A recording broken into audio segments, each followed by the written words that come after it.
رب العالمین. کہہ دو میری نماز، میری قربانی، میرا جینا، میرا مرنا سب اللہ کے لیے. میری زندگی کا مقصد تیرے دین کی سرفرازی. میں اسی لیے مسلمان، میں اسی لیے نمازی. نماز اسی لیے ہے. واستعینوا بالصبر والصلاۃ، مدد حاصل کرو صبر سے اور نماز سے. نماز جو ہے آپ کو قوت دے گی، اس کام کے لیے جدوجہد کرنے کی طاقت فراہم کرے گی.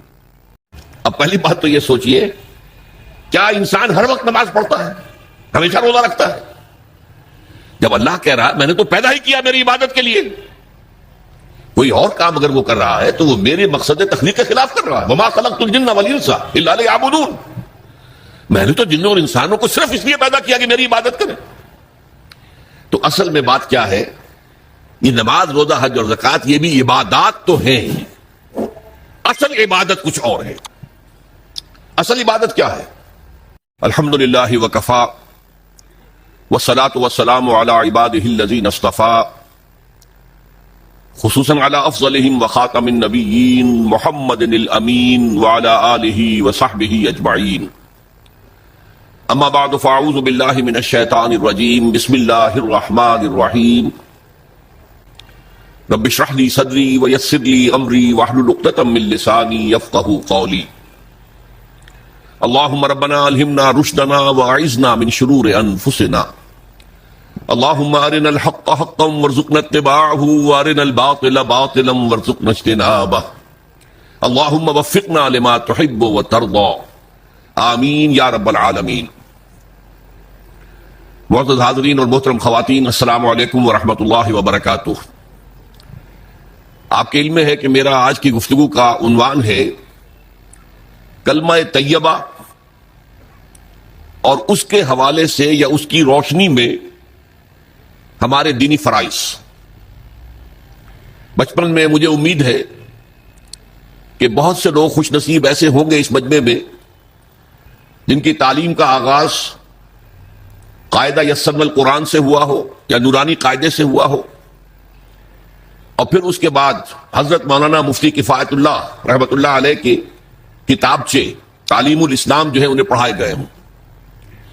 ظاہر بات ہے کہ آج کل وہ رواج ختم ہو چکا ہے. آج کا ہمارا دور مادہ پرستی کا ہے.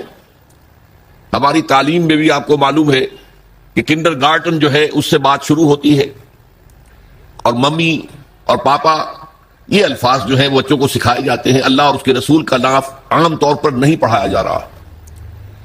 لیکن یاد ہوگا آپ کو کہ اس سلسلے میں سب سے پہلے ایمان مفصل، ایمان مجمل یاد کرائے جاتے تھے. ایمان کیا کیا ہے؟ پھر 6 کلمے پڑھائے جاتے تھے. یہ 6 کلمے یوں سمجھیے کہ اسلام کی تعلیمات کا لب لباب اور خلاصہ ہیں. ان میں سے پہلے 2 کلمے کیا ہیں جو اہم ترین ہیں؟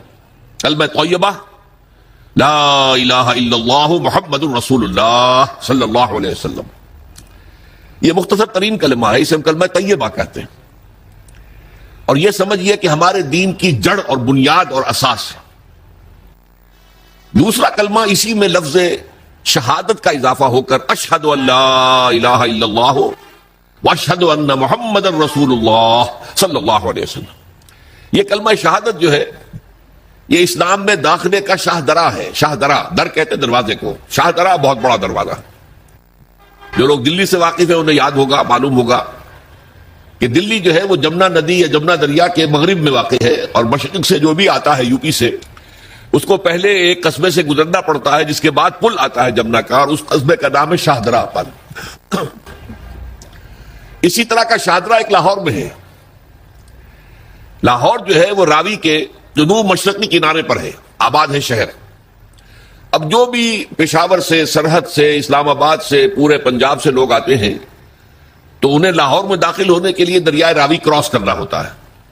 لہذا وہاں بھی ایک قصبہ ہے جس کا نام شاہدرہ ہے. شاہدرہ یہ بڑا در ہے کہ جس سے داخل ہو کر آپ دلی میں یا لاہور میں داخل ہوں گے. اسی طرح میں نے عرض کیا کہ اسلام میں داخلے کے لیے شاہدرہ جو ہے وہ ہے اشہد ان لا الہ الا اللہ واشہد ان محمد رسول اللہ صلی اللہ علیہ وسلم.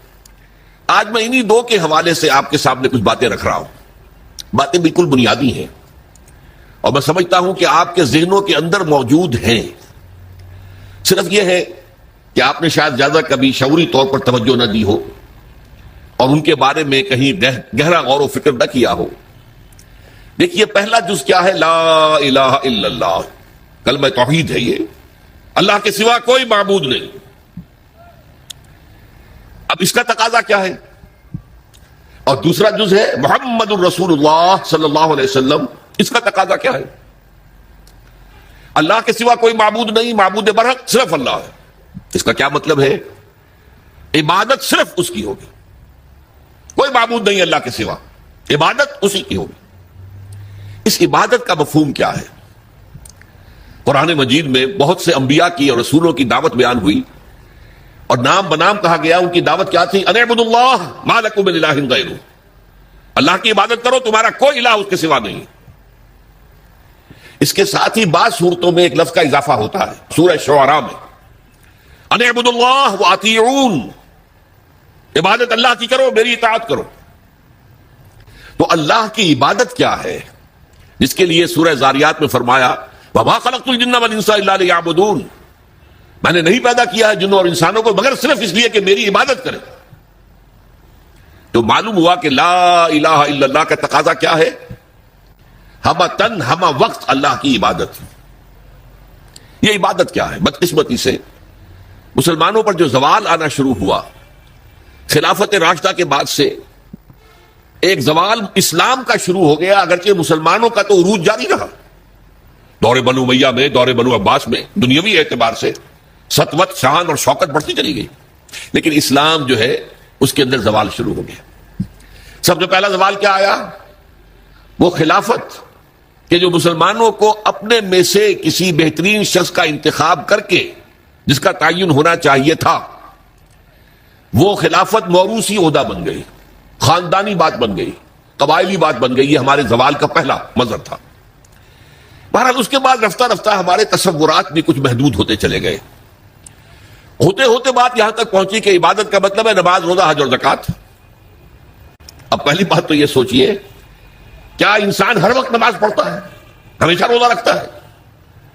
جب اللہ کہہ رہا ہے میں نے تو پیدا ہی کیا میری عبادت کے لیے، کوئی اور کام اگر وہ کر رہا ہے تو وہ میرے مقصد تخلیق کے خلاف کر رہا ہے. وَمَا خَلَقْتُ الْجِنَّ وَالْإِنسَ إِلَّا لِيَعْبُدُونَ، میں نے تو جنوں اور انسانوں کو صرف اس لیے پیدا کیا کہ میری عبادت کریں. تو اصل میں بات کیا ہے؟ یہ نماز، روزہ، حج اور زکوٰۃ یہ بھی عبادات تو ہیں، اصل عبادت کچھ اور ہے. اصل عبادت کیا ہے؟ عبد کہتے ہیں غلام کو. غلام پچھلے زمانے کا تصور کیجئے، یہ ایسا نہیں تھا جیسے آپ کسی کو ملازم رکھ لیں. آج امپلائر امپلائی ریلیشن شپ یہ اور ہے. آپ نے کسی کو ملازم رکھا ہے، فرض کیجئے دہاڑی پر رکھا ہے، وہ 8 گھنٹے کام کرے گا پھر چھٹی کرے گا. اس کے بعد وہ آپ کا کوئی تابع نہیں ہے، آپ کا غلام نہیں ہے، بلکہ آپ کا بھی ایک ہی ووٹ ہوگا. جب الیکشن ہوگا اس کا بھی ایک ہی ووٹ ہوگا. تو اصل میں غلام جو ہوتا تھا وہ ہمہ وقت، ہمہ تن، ہمہ جہد، ہمہ وجوہ بندگی کرتا تھا، اطاعت کرتا تھا. ملازم کہہ سکتا تھا کہ میرے تو اوقات ختم ہو گئے. آپ نے کسی کو رکھا خانسامہ کی حیثیت سے، اور فرض کیجئے ابھی فلش سسٹم نہیں آیا تھا تو بیت الخلاء جو ہے آپ جس طرح کے ہوتے تھے سب کو یاد ہے. کسی دن بھنگن نہیں آئی، آپ کہیں اس سے خانسامہ سے کدھر جاؤ بیت الخلاء صاف کراؤ، وہ صاف کہے گا صاحب میں تو خانسامہ ہوں، میں آپ کو کھانا پکا کر دینے کا پابند ہوں، میں یہ آپ کا بیت الخلاء صاف کرنے کا تو پابند نہیں ہوں. کہے گا کہ نہیں کہے گا؟ لیکن غلام نہیں کہہ سکتا. غلام تو ملکیت ہے، وہ 24 گھنٹے کا مطیع ہے، جو کام کہا جائے کرنے پر مجبور ہے، انکار نہیں کر سکتا. اور آپ کو معلوم ہو ایک اور بات ہونی چاہیے کہ غلام تو خود مملوک ہوتا ہے، اس کی ملکیت کوئی نہیں ہوتی. آقا نے کوئی اگر کوٹھڑی دے دی ہے کہ تم رات کو اس میں سو جایا کرو تو کیا وہ اس کوٹھڑی کا مالک ہو گئے؟ آقا نے کوئی چارپائی دے دی ہے اس پر سویا کرو تو کیا چارپائی کا مالک ہو گئے؟ نہیں، قطعاً نہیں، خود مملوک ہے. اور پچھلے زمانے میں غلاموں کا معاملہ کیا تھا؟ آقا جب چاہے ذبح کر دے، قتل کر دے، کوئی مقدمہ نہیں بنے گا، نہ 302 کا نہ 304 کا. کیوں؟ جیسے آپ کی بکری آپ کی ملکیت تھی، آپ نے ذبح کیا، گوشت کھا لیا، کوئی پوچھ سکتا آپ سے؟ میری بکری تھی بھائی، میں نے ذبح کیا. Who are you to ask me؟ اسی طرح غلام میری ملکیت ہے، میں نے قتل کر دیا، میں نے اپنا نقصان کیا ہے نا. میں اس غلام کو فروخت کرتا تو کچھ پیسے مل جاتے مجھے، لیکن اختیار میرا ہے، میں نے اسے قتل کر دیا. اس معنی میں اللہ کا غلام بن جانا، اللہ کا بندہ بن جانا. یہ بندہ جو ہے یہ فارسی کا لفظ ہے، عبد عربی کا لفظ ہے. عبد سے عبادت بنا، بندے سے بندگی بنا. چنانچہ شیخ سعدی کا شعر ہے مشہور جو مسجدوں میں پہلے لکھا جایا کرتا تھا. آج کل تو ہمارا نئی قسم کی مسجدوں کے ڈیزائن بنتے ہیں نا. پچھلے زمانے میں کیا ہوتا تھا؟ اس در کے اوپر چوکٹا بنا ہوا ہے, روز محشر کے جاں گداز بود اولی پرسش نماز بود. وہ قیامت کا دن جو بہت سخت ہے, پہلا حساب نماز کا ہوگا. اور یہ شعر میں لکھا ہوتا تھا, زندگی آمد برائے بندگی, زندگی بے بندگی شرمندگی. یہ زندگی ہمیں ملی ہی بندگی کے لیے ہے. وما خلقت الجن والانس الا لیعبدون. تو اگر ہم بندگی نہیں کرتے اللہ کی تو شرمندگی ہی شرمندگی ہے. گویا کہ ہم اپنے مقصد تخلیق کو تو پورا نہیں کر رہے. آپ نے قلم بنایا تھا لکھنے کے لیے, لکھتا نہیں ہے تو اٹھا کے پھینک دیں گے, آپ اس کو کوڑے میں ڈالیں گے. لہذا انسان کی تخلیق اور جنوں کی تخلیق بندگی کے لیے ہوئی. زندگی آمد برائے بندگی, زندگی بے بندگی شرمندگی. یہ ہما وقت, ہما تن, ہما وجوہ, ہما جہد اللہ کی اطاعت. یہ ہے عبادت. اس عبادت کے لیے عبادات ہمیں دی گئی ہیں. جیسے یہ اگر کھڑا ہوا ہے شامیانہ تو آپ نے دیکھا یہ جو بانس کھڑے ہوئے ہیں, یہ عبادت جو ہے اس کی چھت سمجھ لیجئے 4 ستونوں پر کھڑی ہے. نماز, روزہ, حج, زکات. نماز کس لیے؟ تاکہ 5 مرتبہ تازہ کر لو اللہ سے عہد بندگی, ایاک نعبد و ایاک نستعین. کہیں بھول مت جانا. صبح ہوئی ہے, پہلے اپنا اللہ سے بندگی کا عہد تازہ کر لو, پھر دکان پہ جانا, پھر دفتر میں جانا, اور پھر دوپہر میں پھر نکلو, پھر تازہ کرو. وہ آپ کا لنچ آور ہوگا لیکن اس میں اللہ کو پہلے یاد کرو. پھر جب بہت زیادہ ایکٹیویٹی کا ٹائم ہوتا ہے شام کا, پھر یاد کرو اللہ کو عصر کے وقت, پھر مغرب کے وقت, پھر رات کو عشاء. 5 دفعہ یاد کرو اقم الصلاۃ لذکری, کہ تمہیں یہ بات یاد رہے کہ ہم اللہ کے بندے ہیں اور ہمارا کام بندگی ہے. ہما تن, ہما وجوہ, ہما وقت, اللہ کی عبادت. روزہ کیوں دیا؟ تاکہ نفس کے اندر جو شیطنت ہے, ان النفس لامارۃ بالسوء, اس نفس کو کنٹرول کرنے کی عادت ہو جائے. بھوک برداشت کرو. کسی وقت کھانے کو حلال چیز نہیں مل رہی تو بھوک برداشت کرو, فوراً کسی حرام شے کے اندر منہ نہ مار دو. تمہارے اندر عادت ہونی چاہیے. پیاس شدید لگی ہوئی ہے تو اگر کوئی صحیح مشروب نہیں ہے تو ایسا نہ کرو کہ کیا کریں, یہاں پر تو سوائے جو شراب کا کچھ ملتا ہی نہیں تو لو شراب ہی پیتے ہیں. اس کے لیے مشق کرانے کے لیے 30 دن صبح سے شام تک جائز مشروب بھی نہ پیو, جائز کھانا بھی نہ کھاؤ, تاکہ تمہارے اندر صلاحیت پیدا ہو جائے کہ باقی 11 مہینوں میں ناجائز سے تو بچو. یہ ہے عبادت کے ساتھ ان عبادات کا تعلق. ایک بڑی ہمارے اندر جو ہے نفس کی خواہش, دولت پرستی, اس کو نکالنے کے لیے صدقہ, خیرات, انفاق, خرچ کرو خرچ کرو خرچ کرو, تاکہ یہ دولت کی محبت دل میں سے کھرچی جائے. اور یہ تینوں حکمتیں جمع کرنی ہے حج کے اندر. حج میں احرام کے اندر پابندیاں ہوتی ہیں, وہ روزے کے مشابہ ہیں.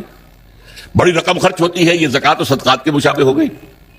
اس میں تلبیہ ہوتا ہے, لبیک اللہم لبیک لبیک لا شریک لک لبیک ان الحمد والنعمت لک والملک لا شریک لک. یہ اللہ کا ذکر ہو رہا ہے.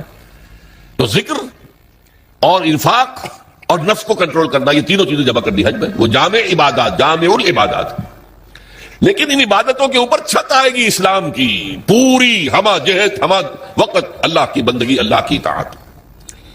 یہ جو عبادت ہے, ایک بات اور نوٹ کر لیجئے, یہ عبادت جو ہے زبردستی بھی دنیا میں کرائی جاتی رہی.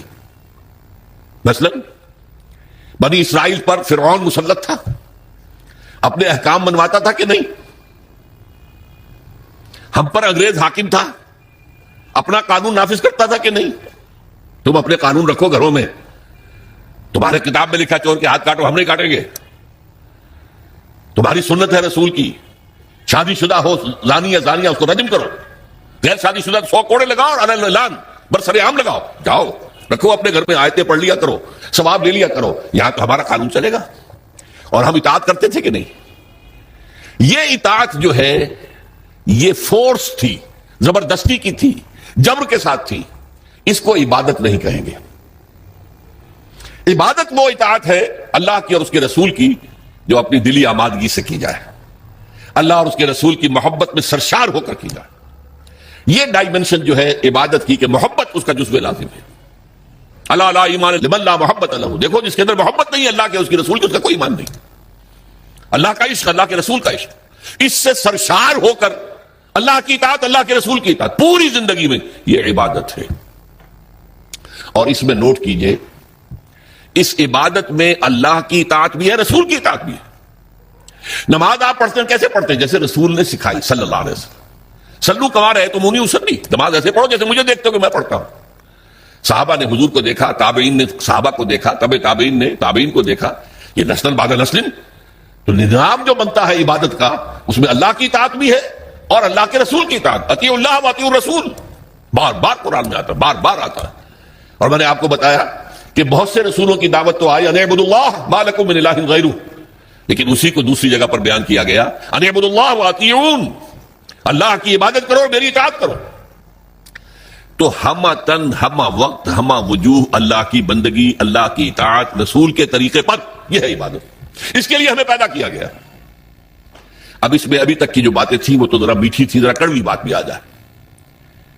اگر جزوی اطاعت ہوگی تو وہ اللہ کے ہاں قبول نہیں ہے، وہ منہ پر دے ماری جاتی ہے۔ آپ کہیں نماز کا حکم اللہ نے دیا ہے، یہ میں پڑھتا ہوں اور اسی طرح پڑھتا ہوں جیسے کہ حضور پڑھتے تھے، ٹھیک ہے بھائی، لیکن اللہ نے سود کو حرام کیا ہے، بھائی یہ تو مجبوری ہے میری، میں کیا کروں، اس کے بغیر تو کاروبار چلتا نہیں۔ یہ معاملہ اب بہت مخدوش ہو گیا۔ اللہ کے بعض احکام کو ماننا اور بعض کو پاؤں تلے رونک دینا، اس پر جو غضب اللہ تعالیٰ کا، اس کو سمجھ لیجئے۔ سورہ بقرہ کی آیت نمبر 85، افتؤمنون ببعض الکتاب وتکفرون ببعض، کیا تم ہماری کتاب اور ہماری شریعت اور ہمارے قانون اور ہمارے احکام کے ایک حصے کو مانتے اور ایک دوسرے کو نہیں مانتے؟ فما جزاء من يفعل ذلك منكم، تو کوئی سزا نہیں ہے اس کی جو یہ طرز عمل اختیار کریں گے۔ اللہ کی اطاعت جزوی، یہ مانیں گے یہ نہیں مان سکتے، یہ کریں گے یہ نہیں کر سکتے۔ فما جزاء من يفعل ذلك منكم الا خزي في الحياة الدنيا، اس کی سزا اس کے سوا کچھ نہیں کہ دنیا کی زندگی میں تو ذلیل اور خوار اور رسوا کر دیے جائیں۔ وَيَوْمَ الْقِيَامَةِ يُرَدُّونَ فِي أَشَدِّ الْعَذَابِ، يُرَدُّونَ إِلَىٰ أَشَدِّ الْعَذَابِ، اور قیامت کے دن شدید ترین عذاب میں جھونک دیے جائیں۔ دیکھیے یہ میرا قول نہیں، میں تو اللہ کی بات بتا رہا ہوں۔ پہلا حصہ آج پوری دنیا میں ہمیں نظر آ رہا ہے، ہم ذلیل و خوار ہیں۔ شاعر کہتے رہے ہیں آج کیوں ذلیل کے کل تک نہ تھی پسند، گستاخی فرشتہ ہماری جناب میں۔ دنیا میں ہر مسلمان جو ہے، ہر انسان چوتھا یا پانچواں انسان مسلمان ہے، 1/4 آف ورلڈ پاپولیشن اور 1/5 ایٹ لیسٹ، لیکن مسلمانوں کے لیے عزت کہیں نہیں ہے، ذلت ہے۔ دنیا کے معاملات میں ہم سے کوئی رائے نہیں دیتا۔ کسنبی پرسد کے بھیا کشتی تم کون ہو؟ اب G7 بیٹھیں گے، فیصلہ کریں گے، G8 ہوں گے، G9 ہوں گے، G13 ہوں گے، G15 ہوں گے، یا یہ کہ سیکیورٹی کونسل ہوگی UN کی، وہ فیصلہ کریں گے تم کون ہو۔ کوئی مسلمان ملک نہ 3 میں نہ 13 میں، نہ G7 میں نہ G15 میں، کوئی بھی نہیں۔ ہماری پالیسیاں کوئی اور بناتے ہیں، ہمارے پاس تو کوئی کنڈولیسا رائس آ جاتی ہے، یا اس سے پہلے کوئی اور آ جاتا تھا، آ کر حکم دے کے چلے جاتے ہیں یہ کرو، اور کرتے ہیں، دونوں ہاتھ جوڑ کر کرتے ہیں۔ یہ صورتحال کیوں ہے؟ یہ ذلت اور یہ رسوائی۔ اور ایک بات پر توجہ کیجئے، آج دنیا میں اس پورے گلوب میں جہاں بھی خون بہتا ہے مسلمان کا بہتا ہے۔ 50 برس سے کشمیر میں اور فلسطین میں کس کا خون بہ رہا ہے؟ بوسنیا میں کس کا بہا؟ کوسوو میں کس کا بہا؟ مقدونیہ میں کس کا بہا؟ چچنیا میں کس کا خون بہ رہا ہے؟ فلپائنز میں کس کا خون بہ رہا ہے؟ تھائی لینڈ میں اب شروع ہو گیا ہے۔ ایک صوبے میں مسلمان اکثریت میں ہیں، وہ چاہتے ہیں کہ ہمیں علیحدہ ملک دیا جائے، ان کے اوپر گولیاں برس رہی ہیں، مارا جا رہا ہے ان کو۔ اس سے پہلے صومالیہ میں کس کا خون بہا تھا؟ نوٹ کر لیجئے، آج اس کرۂ ارضی پر خون جہاں بہ رہا ہے وہ مسلمان کا۔ افغانستان میں لاکھوں مار دیے، اور آپ کو معلوم ہے کہ عراق کے اندر کتنے لاکھ مار دیے گئے، کچھ اندازہ ہی نہیں، اور ابھی تک معاملہ چل رہا ہے۔ یہ ذلت اور رسوائی کیوں ہے؟ کہ ہم اپنی پوری زندگی میں اللہ کی بندگی نہیں کر رہے، لہذا اللہ نے کہا ذلت، رسوائی، ضربت علیہم الذلۃ والمسکنہ۔ اب ذلت اس دنیا میں، تذلل اور ذلت، یہ تمہارا مقدر ہے، یہ سزا ہے اللہ کی۔ بش کا باپ کچھ نہیں کر سکتا، شیرون کا باپ کچھ نہیں کر سکتا جب تک کہ اذن رب نہ ہو، پتا نہیں ہل سکتا جب تک کہ اذن رب نہ ہو۔ کیوں ہو رہا ہے یہ اللہ کی سزا ہے۔ فما جزاء من يفعل ذلك منكم الا خزي في الحياة الدنيا ويوم القيامة يردون الى اشد العذاب۔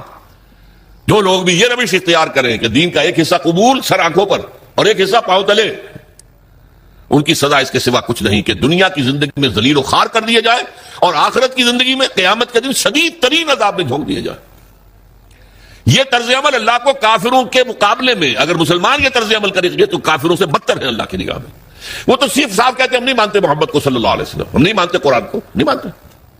آپ کہتے ہیں ہم مانتے ہیں اور پھر اللہ کے احکام پر عمل نہیں کرتے.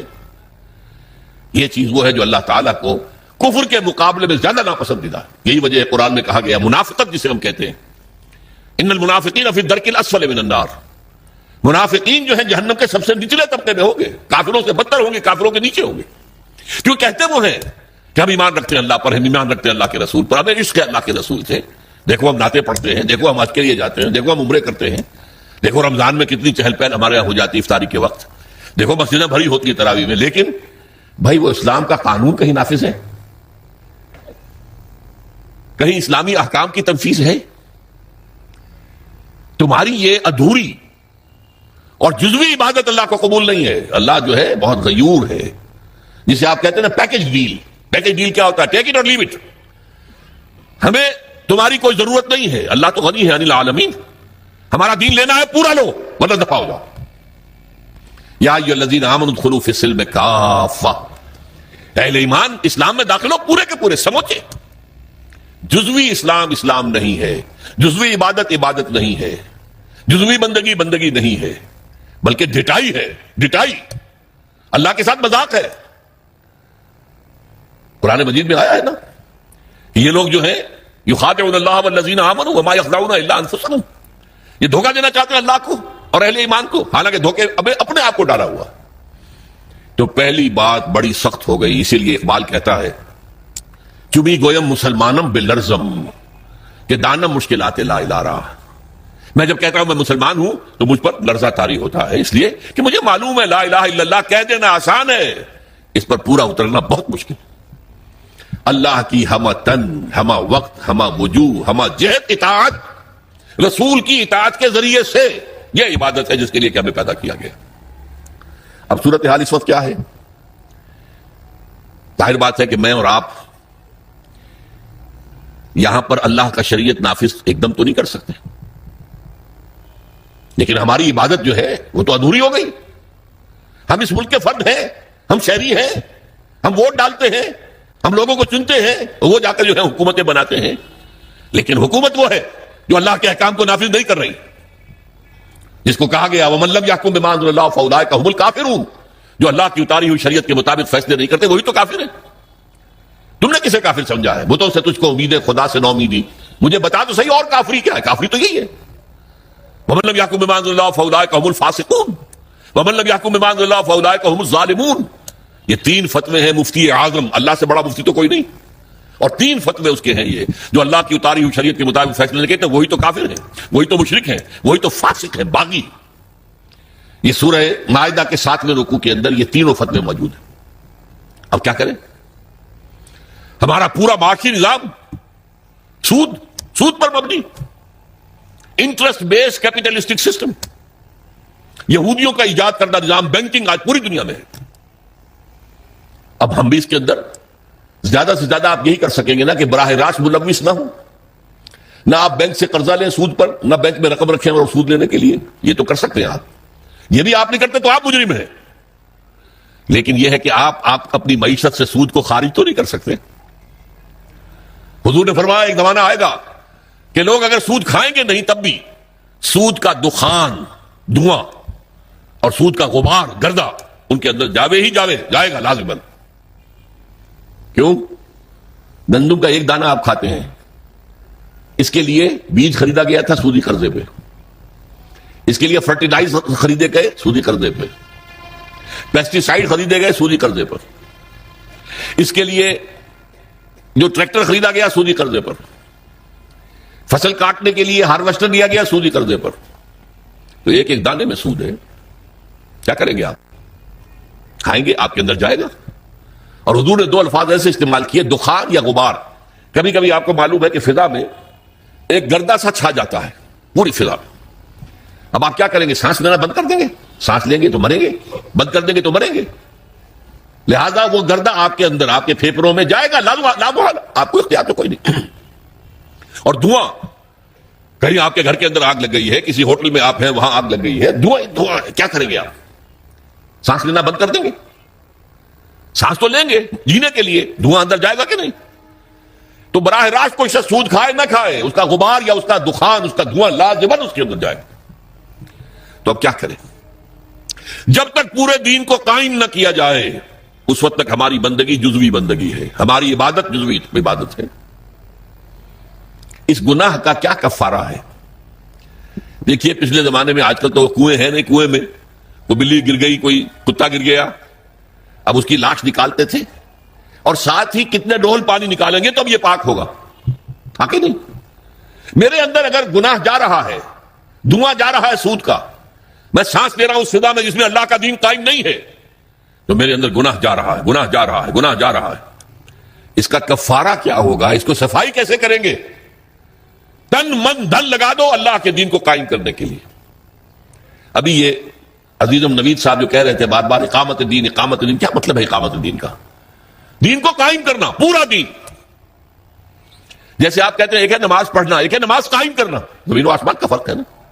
اقیم الصلاۃ، اقیم الصلاۃ، اقیم الصلاۃ۔ یہ قیام جو ہے نماز کا نظام کا، اس کے لیے مسجدیں تعمیر ہوتی ہیں، اس کے لیے امام اور خطیب رکھے جاتے ہیں، وہاں پر بر وقت جماعت ہوتی ہے، ایک امام کے پیچھے کھڑے ہو کر ہم نمازیں پڑھتے ہیں، یہ نماز کا نظام ہے۔ اسی طریقے سے دین کا نظام، اقیم الدین، دین کو قائم کرو، اور اسی کو کہا وَيَكُونَ الدِّينُ كُلُّهُ لِلَّهِ، دین پورا کا پورا اللہ کا ہو جائے۔ فوجداری قوانین بھی اسی کے ہوں، دیوانی قوانین بھی اسی کے ہوں، وراثت کا قانون بھی اسی کا ہو، سود کو جڑ سے نکال کے پھینکا جائے، بیع و شرع کی جو حرام شکلیں ہیں ان کو ختم کیا جائے، جوئے کا خاتمہ کیا جائے، بے پردگی بے حیائی کا خاتمہ کیا جائے۔ یہ سارا کام اگر آپ کریں تو اس میں جو تن لگے گا، جو من لگے گا، جو آپ کا دھن لگے گا، جو آپ کا وقت لگے گا، یہ کفارہ ہے کہ جزوی بندگی کی وجہ سے جو گناہ ہو رہا ہے اس کا کفارہ ہو جائے گا۔ اگر آپ یہ نہیں کرتے تو اس کا مطلب یہ کہ آپ بھی اسی نظام کے حامی ہیں۔ وہ دیکھیے جو کہا تھا نا بش نے یا اس کے سیکریٹری پاول نے، یہ 11 ستمبر 2001 کو، آر یو ود اس اور اگینسٹ اس، یاد ہے؟ اور ہمارا کمانڈو صدر، اور وہ پتاشے کی طرح بیٹھ گیا تھا آپ کے ساتھ۔ جی اللہ بھی یہ کہتا ہے تم میرے ساتھ ہو یا میرے خلاف ہو، نو گرے ایریا ان بٹوین، یا میرے ساتھ ہو میرے وفادار ہو۔ تو جتنے دین پر عمل کر سکتے ہو اتنے پر تو کرو نا۔ نمبر 1، آخر سود سے غبار سے نہیں بچ سکتے، براہ راست تو سود سے بچو، نہ سود پہ رقم رکھ کر کھاؤ اور نہ سود پر رقم لے کر اپنا کاروبار بڑھاؤ، اپنی بلڈنگیں جو ہے اور اونچی کرو، یہ تو کر سکتے ہو نا۔ پردہ تو اپنے گھر میں راج کر سکتے ہو کہ نہیں؟ اللہ کا شکر ہے ابھی پاکستان میں تو کوئی ایسا ڈکٹیٹر نہیں آیا۔ اگر کوئی زیادہ وقت مل گیا ہماری شامت اعمال سے اس شخص پرویز مشرف کو، تو شاید وہ وقت بھی آ جائے کہ پردے پر پابندی کر دی جائے، کوئی عورت برقع نہیں پہنے گی۔ ہو چکا ہے دنیا میں، محسن ممالک میں ہوا، مصطفیٰ کمال پاشا جو آئیڈیل ہے اس کا، اس نے یہی تو کیا تھا، پردہ ختم، انگریزی لباس پہننا لازم، عربی میں نہیں اذان دے سکتے ہو نہ نماز پڑھ سکتے، ترکی زبان میں نماز پڑھو، ترکی زبان میں اذان۔ یہ سارا کمال عطا ترک نے کیا تھا، اور اس نے آتے ہی کہا تھا کہ میرا آئیڈیل وہ ہے۔ یہ تو اللہ کو معلوم ہے کل کیا ہونا ہے۔ بڑے بڑے جبار اور بڑے بڑے طاقتور لوگ آئے ہیں، اور آج نسیم منسیاں ہیں۔ کہاں گیا وہ فیلڈ مارشل ایوب خان؟ کہاں گیا وہ یحییٰ خان؟ کہاں گیا بھٹو؟ کہاں گیا ضیاء الحق؟ تو بڑے بڑے تنتنے والے، بڑے بڑے دبدبے والے لوگ آئے ہیں، وہ سب نسیم منسیاں ہو گئے۔ تو میں نہیں کہہ سکتا کہ اس کے لیے ابھی کتنے دن ہیں۔ اللہ تعالیٰ کی طرف سے اگر مہلت اسے ملے گی تو ہماری شامت اعمال کی وجہ سے ملے گی۔ اس لیے کہ حضور نے فرمایا ہے، کس قدر پیاری حدیثیں یاد آ گئی، اعمالکم اموالکم، تمہارے اپنے عمل تم پر حاکم ہو جاتے ہیں۔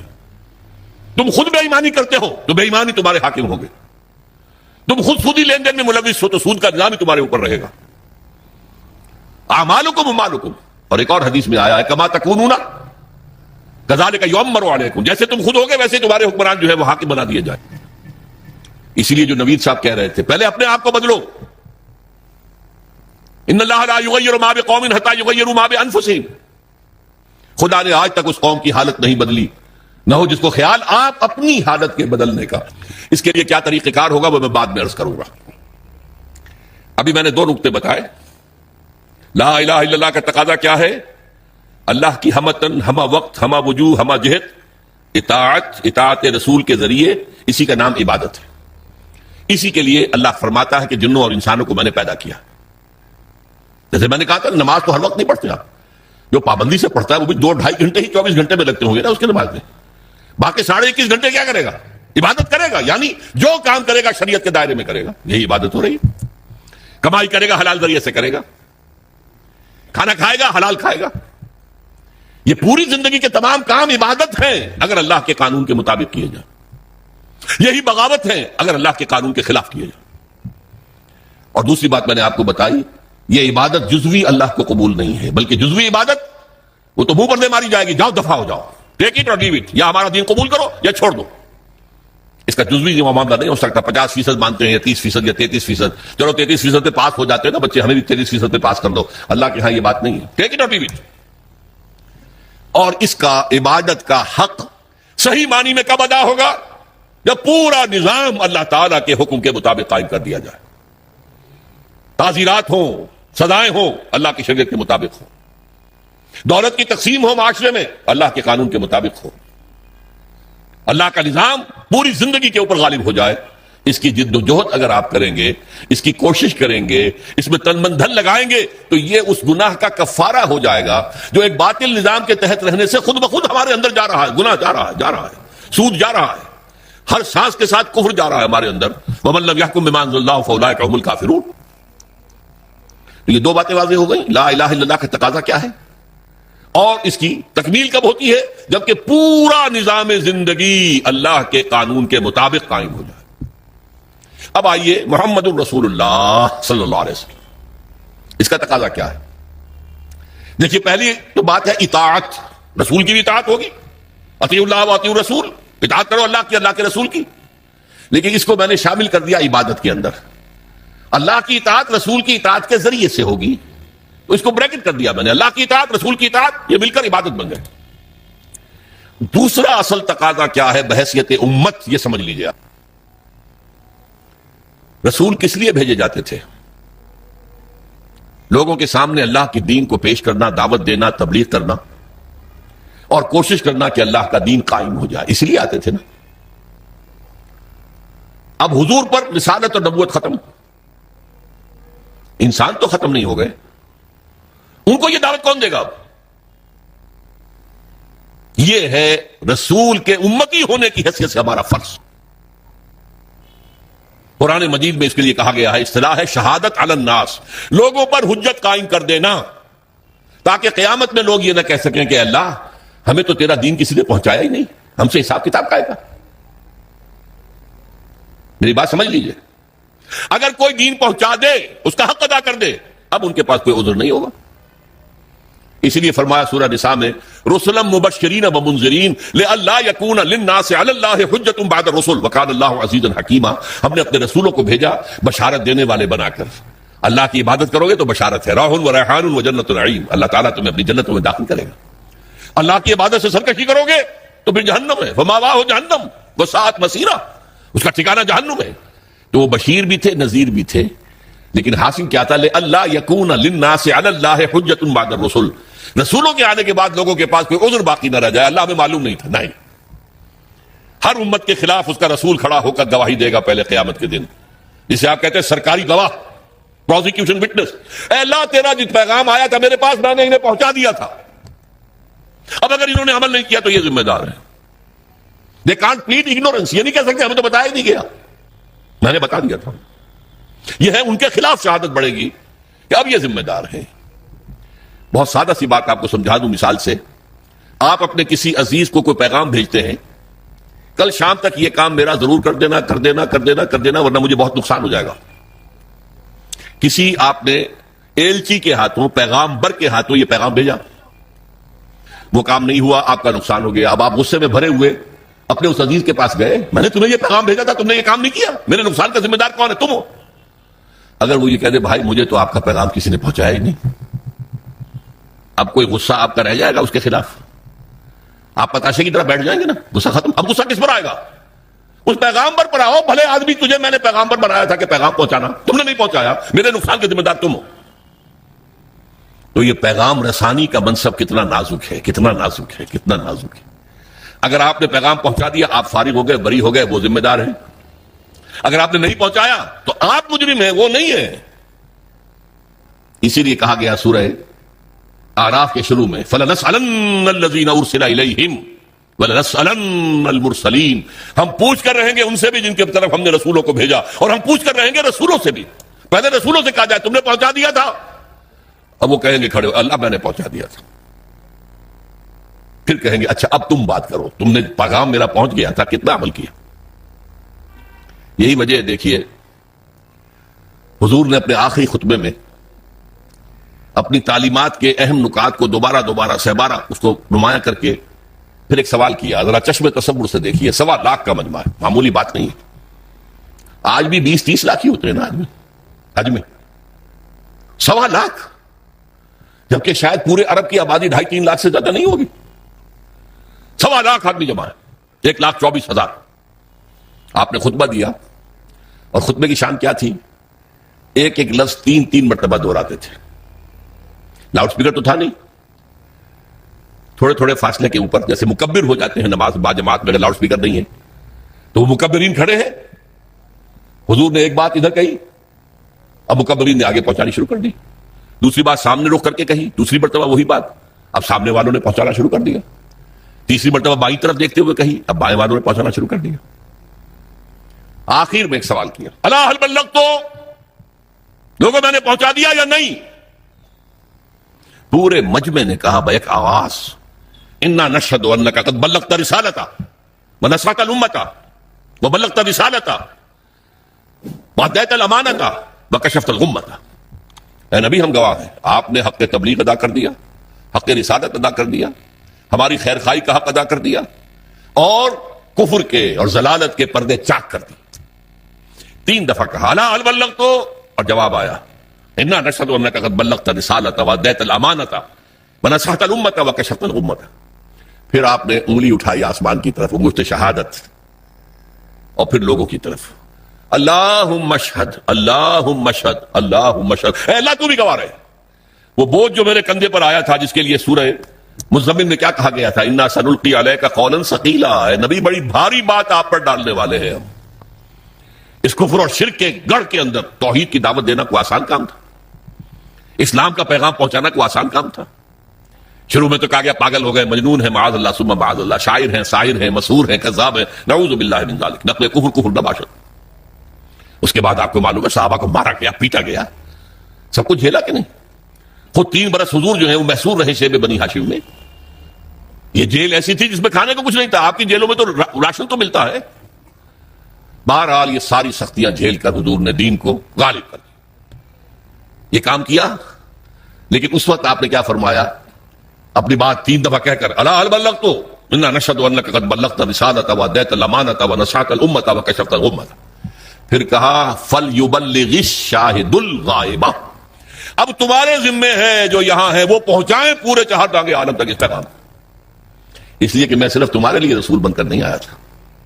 وما ارسلناک الا کافۃ للناس بشیرا ونذیرا، اے نبی ہم نے نہیں بھیجا ہے آپ کو مگر پوری نوع انسانی کے لیے بشیر اور نذیر بنا کر. آپ واحد رسول ہیں اللہ کے، واحد. ویسے کہا جاتا 313 رسول آئے ہیں. قرآن مجید میں جن کا ذکر ہے وہ تو 28-29 ہیں انبیاء اور رسول.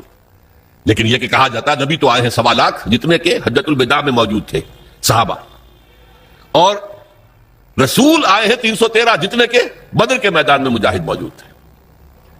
بہرحال حضور نے فرمایا میں تو پوری دنیا کے لیے رسول بنا کر بھیجا گیا، میں نے تمہیں پہنچا دیا، تم پہنچاؤ آگے، تاکہ میں تمہارے خلاف گواہ بنوں گا قیامت کے دن. اے اللہ میں نے انہیں پہنچا دیا تھا. Now they are responsible, they are accountable.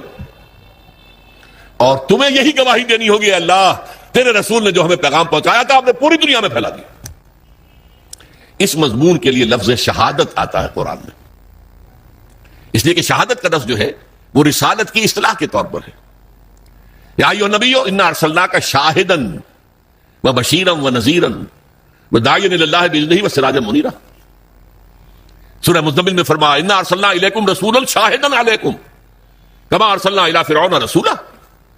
تو اے محمد آپ شاہد ہیں ان پر، دنیا میں آپ گواہی دیں گے اسلام کی اپنے قول سے اپنے عمل سے. قیامت میں آپ کھڑے ہو کر اللہ کی بارگاہ میں عدالت اخروی میں آپ پروزیکیوشن وٹنس کی حیثیت سے ہوں گے. آپ کہیں گے اے اللہ میں نے انہیں بات پہنچا دی تھی, اب یہ جواب دے. They are responsible, they are accountable. یہ فرض ہے امتی ہونے کی حیثیت سے جو ہم پر عائد ہوتا ہے. دیکھیے میں نے یہاں لفظ سنت کا استعمال نہیں کیا ہے. عام طور پر سنت کو ہم سمجھتے ہیں عبادات کے ضمن میں, وضو میں سنتیں کتنی ہیں, فرض کتنے ہیں, اور ہر رکعت میں فرائض کیا کیا ہیں, وغیرہ وغیرہ. اصل میں اتباع ہے وہ لفظ جس کے بارے میں قرآن میں فرمایا گیا کہ قل ان کنتم تحبون اللہ فاتبعونی یحببکم اللہ. اے نبی ان سے کہہ دیجئے اگر تم اللہ سے محبت کرتے ہو تو میرا اتباع کرو, اللہ تم سے محبت کرے گا. یہ اتباع کسے کہتے ہیں؟ پیروی کرنا, پیچھے پیچھے چلنا. اتباع, اتباع میں وہ شے بھی آ جائے گی جس کا حکم دیا, اور وہ شے بھی جس کا حکم نہیں دیا لیکن آپ نے کیا. اتباع محبت کے جذبے سے سرشار ہو کر, اللہ اور اس کے رسول کی محبت سے سرشار ہو کر, ہما وقت, ہما تن, ہما وجوہ, ہما جہت اطاعت اللہ کے اور اس کے رسول کی. یہ عبادت ہے, یہ لا الہ الا اللہ کا تقاضا ہے. اور اللہ کے رسول پر ایمان لانے کا تقاضا کیا ہے؟ جس طرح حضور نے 23 برس, غور کیجئے, جب آپ کے پاس وحی شروع ہو گئی اور آپ حکم آ گیا یا ایھا المدثر قم فانذر وربک فکبر, اے لحاف میں لپٹ کر لیٹنے والے صلی اللہ علیہ وسلم اب کھڑے ہو جاؤ, کمر کس لو, لوگوں کو خبردار کرو کہ اللہ کے حضور میں حاضر ہونا پڑے گا, وہاں جواب دہی کرنی پڑے گی, اور اپنے رب کی کبریائی کا اعلان کرو. اللہ اکبر, اللہ سب سے بڑا ہے, اللہ کی بات سب سے اونچی ہونی چاہیے. لتکون کلمۃ اللہ ہی العلیٰ. یہ جو ہے کام حضور نے 40 برس کی عمر میں وہی کا آغاز ہوا نا. کبھی آپ نے سوچا اس کے بعد آپ نے کوئی معاش کا کام کیا؟ تاجر تھے آپ, بہت اچھے تاجر تھے, بہت کامیاب تاجر تھے, ایکسپورٹ امپورٹ کا بزنس تھا, آپ قافلے لے کر جاتے تھے شام اور واپس آتے تھے, اور اسی تجارت میں آپ کا اخلاق, آپ کا کردار, آپ کی صداقت, آپ کی امانت ایسی ظاہر ہوئی کہ عرب کی متمول ترین خاتون حضرت خدیجہ الکبریٰ رضی اللہ تعالی عنہا نے خواہش ظاہر کی شادی کی. لیکن جب آپ پر وحی آ گئی اس کے بعد 23 برس کوئی اور کام کیا سوائے دین کی تبلیغ اور دین کو قائم کرنے کی جدوجہد. تبلیغ کے لیے تو فرمایا یا ایھا الرسول بلغ ما انزل الیک من ربک وان لم تفعل فما بلغت رسالتہ. اے رسول صلی اللہ علیہ وسلم پہنچا دو جو کچھ بھی نازل ہوا ہے تم پر تمہارے رب کی طرف سے, اگر نہیں کرو گے تو رسالت کا حق ادا نہیں ہوگا. یہی وجہ ہے کہ وہ آیتیں بھی حضور نے ہمیں سنا دی جن میں حضور پر گرفت کی گئی تھی. یا ایھا النبی لما تحرم ما احل اللہ لک, اے نبی کیوں حرام ٹھہراتے ہو اپنے اوپر جو اللہ نے تم پر حلال کیا. ہو سکتا تھا حضور چھپا لیتے کہ میری یہ پکڑ جو اللہ نے کی ہے, کیوں مسلمان ہمیشہ اس کو پڑھتے رہے. پکڑ آئی تھی کہ نہیں؟ ابا صاحب اللہ جاہ العامہ, ماتھے پر تیوری ڈال لی, منہ موڑ لیا کہ ایک اندھا نابینا آیا تھا آپ کے پاس. وما یدریک لعلہ یزکیٰ او یذکر فتنفعہ الذکریٰ. اس کے لیے لفظ عتاب استعمال کیا حضور نے. عبداللہ ابن ام مکتوم کی شان میں یہ آیات نازل ہوئی ہیں. اس کے بعد جب بھی آتے تھے وہ نابینا صحابی عبداللہ ابن مکتوم, تو حضور کیا فرمایا؟ مرحبا بالذی عاتبنی اللہ فیہ, آؤ بھائی خوش آمدید میرے اس ساتھی کے لیے جس کے ضمن میں اللہ نے مجھ پر عتاب فرمایا. عاتبنی اللہ فیہ, عتاب کیا مجھ پر. وہ آیتیں بھی قرآن میں ہے کہ نہیں؟ تو نوٹ کر لیجئے, ایک ایک حرف پہنچانا ہے محمد آپ کو صلی اللہ علیہ وسلم. اگر ایسا نہیں کرو گے تو رسالت کا ادا نہیں ہوگا. اب یہی کام امت کے ذمے کر کے آپ گئے صلی اللہ علیہ وسلم. اس میں پہلا دور وہ ہے جو آپ کے صحابہ نے جانیں دے دی, قربان کر دی. کہاں کہاں کوئی شہید ہوا, کوئی ایران میں, کوئی عراق میں, کوئی شام میں, کوئی خراسان میں, کوئی ہندوستان میں آ کے شہید ہوئے. کس لیے؟ اللہ کا دین غالب ہو, اللہ کا پیغام پہنچ جائے. دور صحابہ اور تابعین کے بعد عام مسلمان جو ہے وہ تو دنیا پرستی کے اندر لگ گئے بدقسمتی سے. خلافت ملوکیت میں بدل گئی. پھر یہ کام, یہ جھنڈا کس نے بلند رکھا؟ وہ صوفیاء کرام نے بلند رکھا. معین الدین اجمیری رحمۃ اللہ علیہ کیوں آئے تھے اجمیر میں؟ حالانکہ وہ راجپوتوں کی طاقت کا گڑھ, رائے پتھورا کا مرکز. شیخ علی اجمیری تو لاہور میں اس وقت آئے تھے جہاں لاہور اسلامی حکومت میں شامل ہو چکا تھا. لیکن معین الدین اجمیری تو اس وقت آئے ہیں جبکہ یہ پورا راجستھان جو ہے راجپوتوں کی سرزمین, اور اس میں رائے پتھورا پرتھوی راج بہت سخت, بہت زبردست, اور وہاں جا کر بیٹھ گئے ہیں.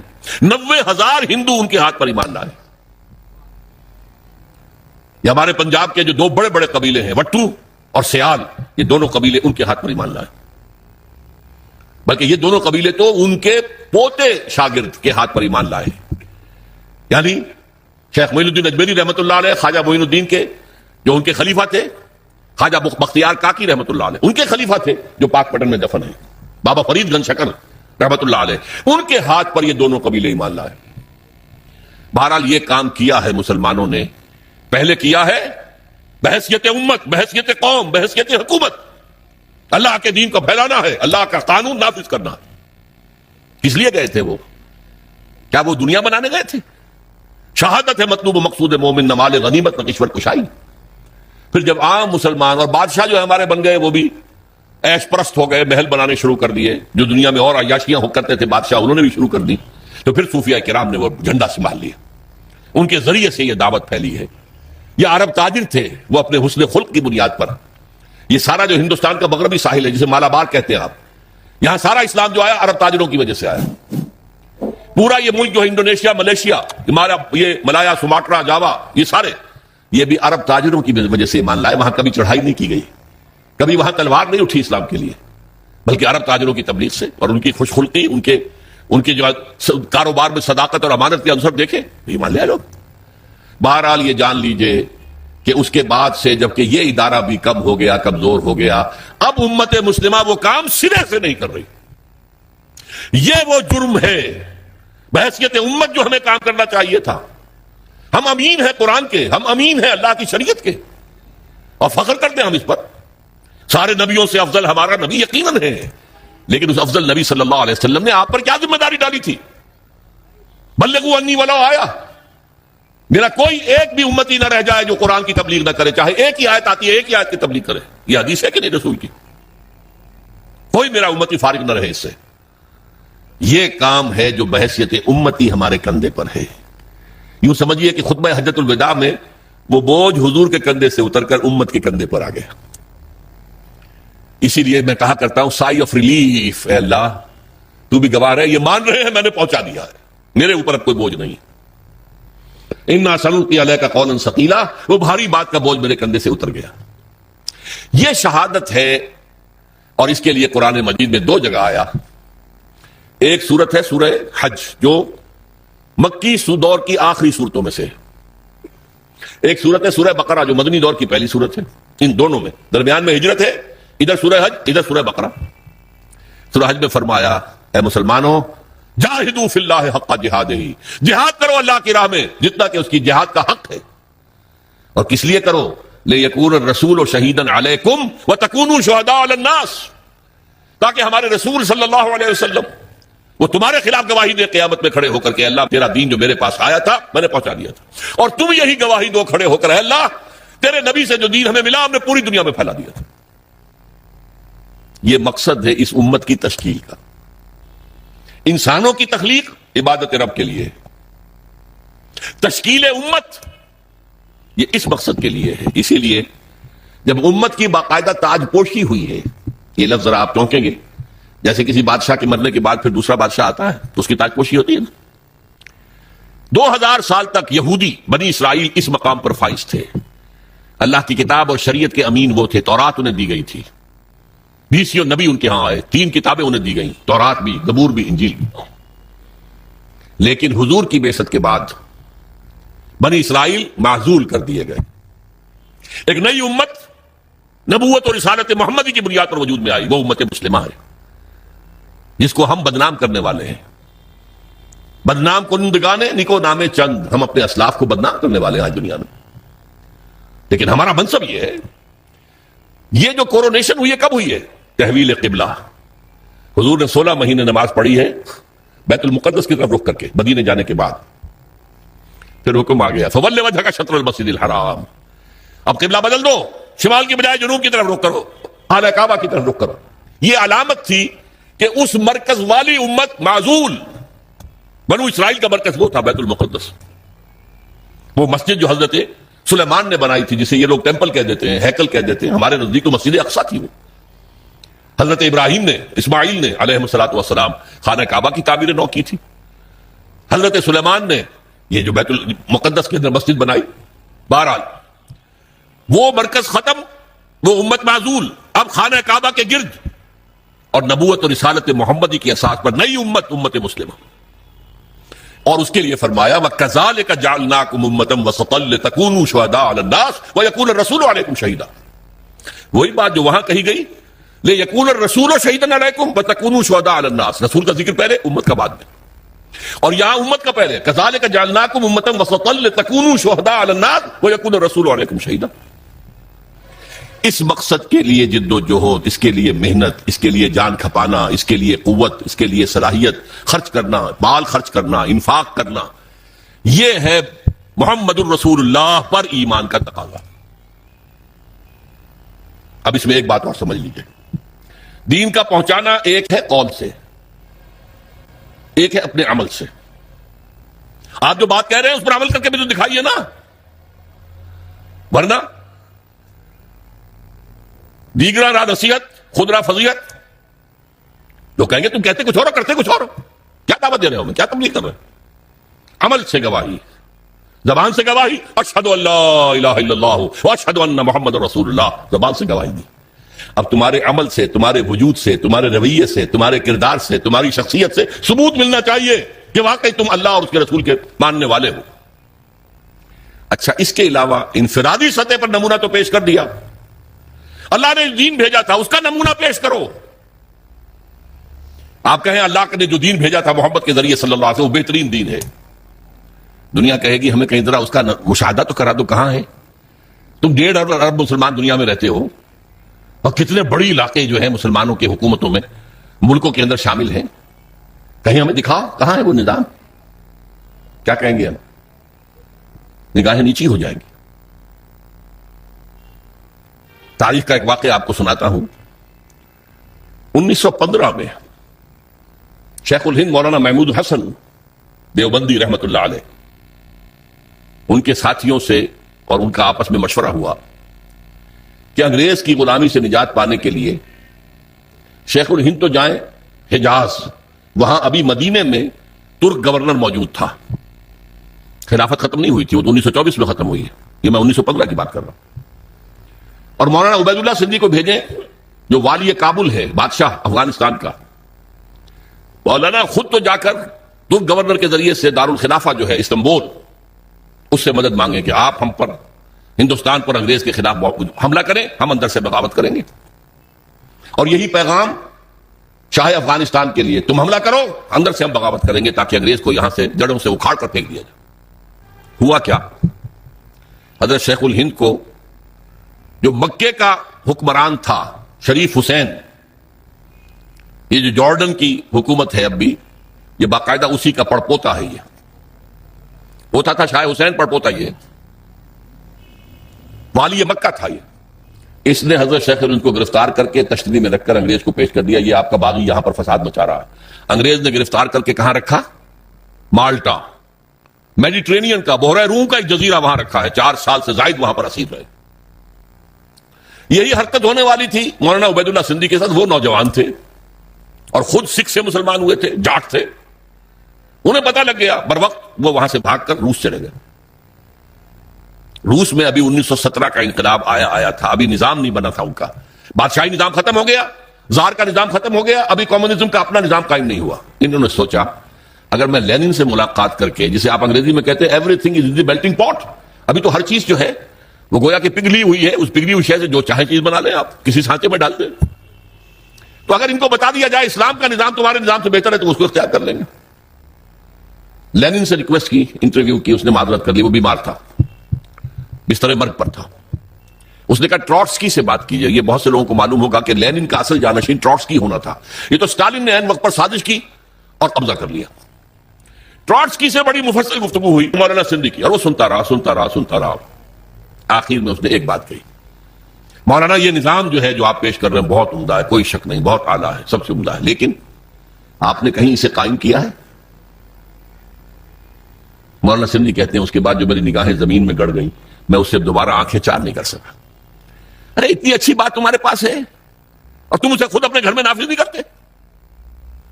ریوڑیاں آ کر یہاں تقسیم کرنا چاہتے ہو، اپنے بچوں کو ریوڑیاں نہیں دیتے. کرو نا، قائم کرو نا، اسے دکھاؤ اس کا نمونہ. یہ ہے وہ دلیل جو آج پوری دنیا دے رہی ہے. کہاں ہے اسلام تمہارا؟ مسلمانی در کتاب اور مسلمانہ در گور. مسلمانی کتاب میں لکھی ہوئی ہے، یہ پڑھ لیجئے، قرآن میں ہے، حدیث میں ہے، فلاں میں ہے، سیرت میں ہے، خلافت راشدہ میں ہے. بھائی ٹھیک ہے، 1400 برس پرانی بات ہوئی، آج دکھاؤ. یہ بات اب سمجھی آپ نے؟ لا الہ الا اللہ کا تقاضا، اللہ کی بندگی ہمہ تن، ہمہ وجوہ، ہمہ وقت، ہمہ جہت، اطاعت اللہ، اطاعت رسول. اور یہ کب پورا ہوگا؟ جب پورا نظام بھی اللہ کے دین کے اوپر قائم ہو جائے، تب آپ کی بندگی ہوگی پوری بندگی. ورنہ تو جزوی ہے، نمازیں ہم پڑھ رہے ہیں، روزے رکھ رہے ہیں، حج کر رہے ہیں، لیکن بھائی تم حاجی آئے ہو پاکستان سے، اتنی بڑی تعداد میں 1 لاکھ آ گئے ہو، تم نے اپنے ملک میں اسلام قائم کیا؟ قرآن مجید میں کہلوایا گیا ہے حضور سے، اہل کتاب سے آپ کہہ دیجئے نبی، قل یا اہل الکتاب لستم علی شیء حتی تقیموا التوراۃ والانجیل وما انزل الیکم من ربکم. اے اہل کتاب، ہے یہودیوں، ہے نصرانیوں، تمہاری کوئی حیثیت اللہ کی نگاہ میں نہیں ہے جب تک کہ تورات اور انجیل کو قائم نہیں کرتے. You have no face to pray to us. ہم سے دعا کرتے ہو، کس بات کی دعا کرتے ہو؟ ہمارا دین، ہماری شریعت قائم کی ہے. یہی بات ہم سے ہے. یا اہل القرآن لستم علی شیء حتی تقیموا القرآن وما انزل الیکم من ربکم. اے قرآن والو، قرآن پہ ایمان رکھنے کے دعوے داروں، تمہاری کوئی حیثیت نہیں ہم سے بات کرنے کی جب تک کہ قرآن کو، اس کے نظام کو، اس کے قوانین کو، اور قرآن کے ساتھ اور جو نازل کیا گیا وہی خفی ہے، جو حدیث نبوی ہے وہ وہی خفی ہے، اس کو جب تک قائم نہیں کرتے تمہاری کوئی حیثیت نہیں. پہلی بات یہ ہو گئی. یہ عبادت مکمل کب ہوگی؟ جب پورا نظام اللہ کے قانون پر قائم ہو جائے. محمد الرسول اللہ کا تقاضا کیا ہے؟ دین کی دعوت، دین کی تبلیغ، قول سے، عمل سے، انفرادی سطح پر، اجتماعی سطح پر. یہ اسی وقت حق ادا ہوگا جب آپ اسلام کا نظام قائم کر کے دنیا کو دکھا دیں اور آپ کہہ سکیں come and see with your own eyes, آؤ مشرق کے لوگوں، آؤ مغرب کے لوگوں، آؤ اے جاپانیوں، آؤ اے امریکیوں، آؤ دیکھو یہ نظام ہے محمد کا لایا ہوا صلی اللہ علیہ وسلم. See it with your own eyes. اس سے بہتر نظام کوئی ہو سکتا ہے؟ بتاؤ. یہاں کوئی ریپریشن ہے؟ کوئی جبر ہے؟ یہاں کوئی ایکسپلائٹیشن ہے؟ یہاں کوئی امیر غریب کا خون چوس رہا ہے؟ یہاں کوئی بھوک کے مارے خودکشی کر رہا ہے؟ آپ دیکھو نا، ایک ایک شہری کی بنیادی ضروریات کی کفالت ہم کر رہے ہیں، ایک ایک کی. یہ نظام خلافت ہے، قائم کر کے دکھاؤ نا. پھر دنیا نہ مانے تو وہ مجرم، اور تم قائم کر کے نہیں دکھا سکتے تو پھر تم مجرم ہو، دنیا کیا مانے گی؟ یہ جو 5 ریاستیں ابھی آزاد ہو گئی، مسلمان ریاستیں سینٹرل ایشیا کی، میں نے آج جمعے کے خطبے میں بھی ذکر کیا تھا کہ علامہ سید جمال الدین افغانی نے یہ کہا تھا کہ اس پاکستان کا یہ حصہ جو پاکستان میں ہندوستان سے کاٹ کر اور افغانستان شامل کر کے، اور یہ روسی ترکستان کی مسلمان جو ہیں ریاست، اس وقت تک ابھی کمیونسٹ ریولوشن نہیں آیا تھا. 1897 میں تو ان کا انتقال ہو گیا. کمیونسٹ ریولوشن 1917 میں آ رہا ہے، 20 برس کے بعد. اس وقت تک وہ اسلامی ریاستیں تھی، مسلمان ریاستیں تھیں. ان کو ملا کر ایک بلاک بنا دیا جائے اور اس بلاک کے اندر پھر اسلام کی ایک جھلک دنیا کو دکھائی جائے. یہ ہے اسلام. یہ ہی تھی جس کے لیے پاکستان کی تحریک چلی تھی. پاکستان کا مطلب کیا؟ لا الہ الا اللہ. قائد اعظم نے کہا تھا، آج جمعے کے اندر میں نے اس کا کیسر بھی ہوں گے، میں نے ان کا اقتباس بھی پڑھ کر سنایا ہے جمعے کی اپنی تقریر میں. اور علامہ اقبال نے جو کہا تھا کہ یہ یقینی ہے، شدنی امر ہے کہ ہندوستان کے شمال مغرب میں ایک آزاد مسلمان ریاست قائم ہوگی، اور اگر ایسا ہو گیا تو ہمیں موقع مل جائے گا کہ دور ملوکیت، دور بنو امیہ، دور بنو عباس، سلاطین عثمانی، ان کے دور میں اسلام کے چہرے پر جو بدنما داغ اور دھبے آ گئے تھے انہیں ہٹا کر صحیح اسلام کا نقشہ پیش کریں. اس کام کے لیے پاکستان بنا تھا. And we have failed utterly. بالکل ناکام ہو گئے.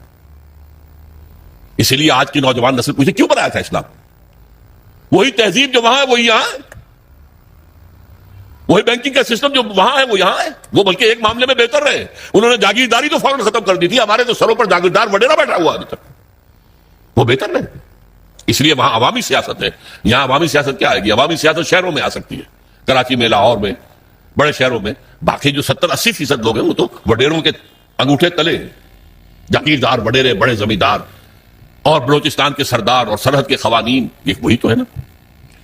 بہرحال ایک تقاضا لا الہ الا اللہ کا وہ بھی مکمل ہوتا ہے اگر پورا دین جو ہے قائم ہو اور آپ کی بندگی خالص ہو جائے اللہ کے لیے. ایک تقاضا محمد الرسول اللہ کے امتی ہونے کا صلی اللہ علیہ وسلم، کہ دین کی دعوت اور تبلیغ اور اس کی شہادت کا حق ادا کر دو. اور یہ حق بھی بتمام و کمال کب پورا ہوگا؟ جب پورا اسلام کا نظام قائم کر کے دنیا کو دکھاؤ اور بلاؤ انہیں، آؤ دیکھو دس از اسلام. دیکھ لو اس کی برکتیں دیکھ لو. یہاں کوئی ایکسپلائٹیشن نہیں ہے, یہاں کوئی ڈسکریمنیشن نہیں ہے, یہاں کوئی ریپریشن نہیں ہے, کوئی ظلم نہیں ہے. آؤ دیکھو, امن ہے, کوئی چوری نہیں ہے, کوئی ڈکیتی نہیں ہے, کچھ نہیں ہے. جب تک ہم یہ نہیں کرتے ہم رسول کے امتی ہونے کا حق ادا نہیں کر رہے. یہ جو میں نے دو چیزیں بتائی آپ کو, لا الہ الا اللہ عبادت, اور اس کی بھی چوٹی کیا ہے, دین کو قائم کرنا. محمد رسول اللہ شہادت علی الناس, اس کی تکمیل بھی کب ہوگی, جب پورے دین کا ایک نقشہ دنیا کے سامنے عملاً پیش کر دیا جائے. یہ دونوں جڑ گئے نا. اب ایک مثلث ذہن میں رکھیے, مثلث تین اس کے ہوتے ہیں نا سائڈس. بیس ہے, بیس کے کونوں کے اوپر دونوں اینگلز کیا ہیں, لا الہ الا اللہ محمد رسول اللہ. لا الہ الا اللہ کا تقاضا عبادت, عبادت رب, ہمہ تن, ہمہ وقت, ہمہ وجوہ, ہمہ جہد, اور اس کی تکمیل بھی ہوتی ہے اقامت دین پر, دین کو قائم کرو. اور محمد رسول اللہ کا تقاضا شہادت علی الناس, اس کی تکمیل بھی ہوتی ہے اقامت دین پر. یہ دونوں بازو آ کر اوپر مل گئے تو یہ مثلث بن گئی.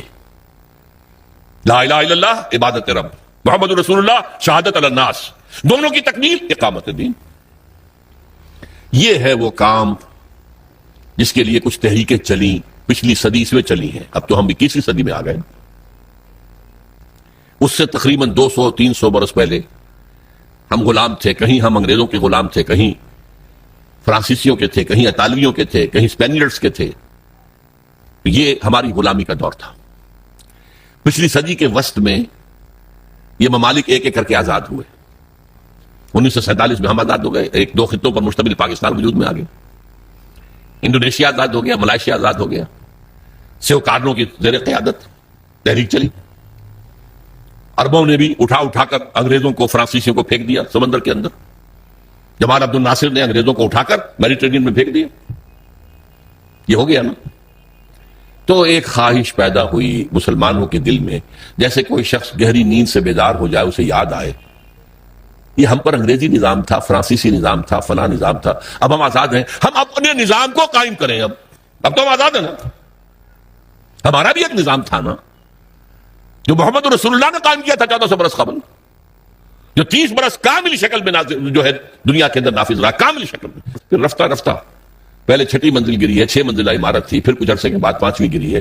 گرتے گرتے پھر وہ 0 ہوئی ہے, جبکہ آ کر ہم پر یہ مغربی قوتیں جو ہیں حکمران ہو گئی. لیکن تھا نا ہمارا نظام, ہمارا اپنا سیاسی نظام ہے, ہمارا اپنا معاشی نظام ہے, ہمارا اپنا سماجی نظام ہے. اس کے لیے ہم کوشش کریں کہ اپنے ملکوں میں اس اسلام کو قائم کریں. ایک ہی وقت میں یہ تحریکیں اٹھی. مظلومی پارٹی انڈونیشیا میں, جماعت اسلامی بر عظیم پاک و ہند میں, فدائین اسلام ایران میں, الاخوان المسلمون بہت بڑی تحریک مصر میں, اور وہ پورے عالم عرب میں پھیل گئی. بدقسمتی سے تاحال ان میں سے کسی تحریک کو کوئی کامیابی حاصل نہیں ہوئی. اس کے کچھ اسباب ہیں, میں صرف اشارہ کروں گا.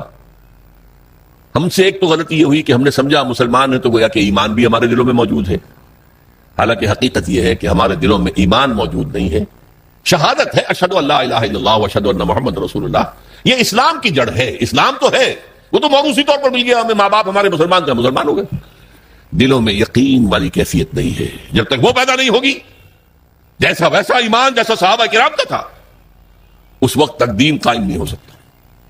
اس کے لیے جو قربانیاں دینی پڑتی ہیں وہ یقین والے ایمان کے ساتھ ہی ہو سکتی ہیں. محض یہ شہادت اور لپ سروس کے ذریعے نہیں ہو سکتی.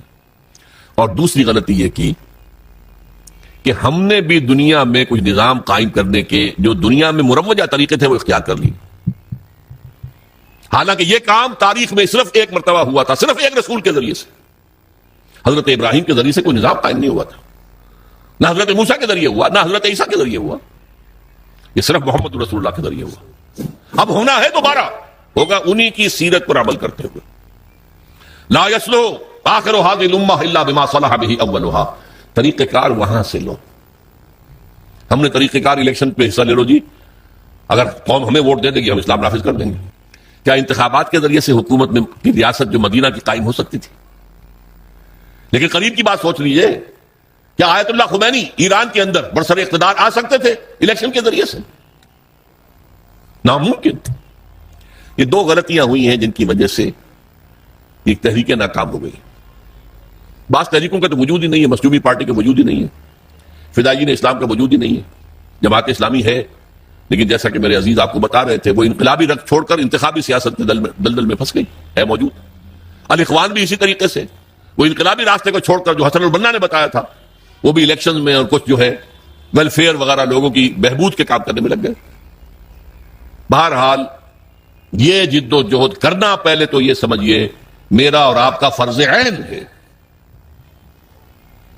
اس کے بغیر ہم بھی طاغوت کے ایجنٹ قرار پائیں گے. اگر ہم یہ جد و جہد نہیں کر رہے تو گویا کہ ہم بھی کافرانہ نظام کے وفادار ہیں، ایبیٹرز ہیں، اسے سپورٹ کر رہے ہیں، اس کے تحت پھلنے پھولنے کی کوشش کر رہے ہیں، جائیدادیں بڑھا لیں، کاروبار بڑھا لیں، ایک مل کے دو بنا لیں، دو کے تین بنا لیں. یہ سب کس نظام کے تحت ہو رہا ہے؟ باطل نظام، طاغوت کا نظام.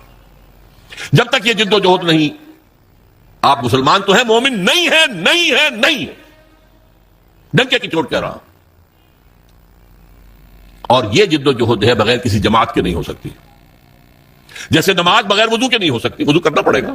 مقصود وضو نہیں ہے، مقصود نماز پڑھنا ہے، لیکن نماز کے لیے شرط ہے وضو کرنا پڑے گا، وہ بھی فرض ہو گیا. یہ کام بغیر جماعت کے ممکن ہی نہیں.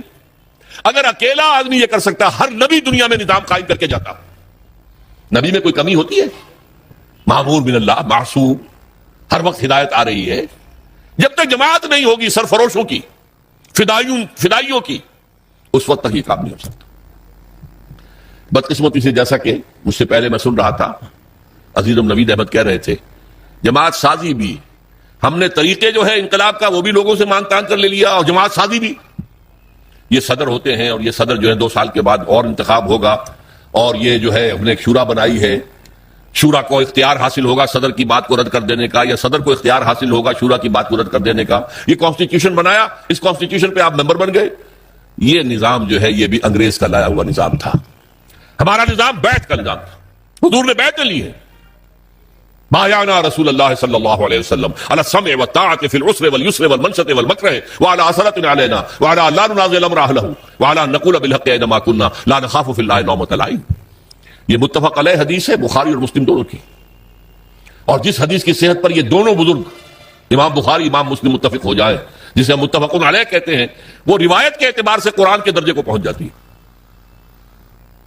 ہم نے بیعت کی تھی، حضرت عبادہ ابن ثابت فرماتے ہیں اللہ کے رسول سے آپ کا ہر حکم سنیں گے اور اطاعت کریں گے، خواہ مشکل ہو خواہ آسان ہو، خواہ ہماری طبیعتیں آمادہ ہو خواہ ہم اپنی طبیعتوں پر جبر کرنے پر مجبور ہو جائیں، خواہ آپ دوسروں کو ہم پر ترجیح دے دیں. ہم یہ نہیں کہیں گے کہ ہم آپ کے پرانے خادم تھے، ہمیں چھوڑ کر آپ نے ایک نیو کمر کو ہمارے اوپر امیر کیسے بنا دیا. نہیں، یہ آپ کا پریروگیٹو ہوگا، یہ آپ کا اختیار ہوگا. جسے چاہے امیر بنائیں، جسے امیر بنائیں گے ان سے بھی جھگڑیں گے نہیں، ان کی بھی اطاعت کریں گے.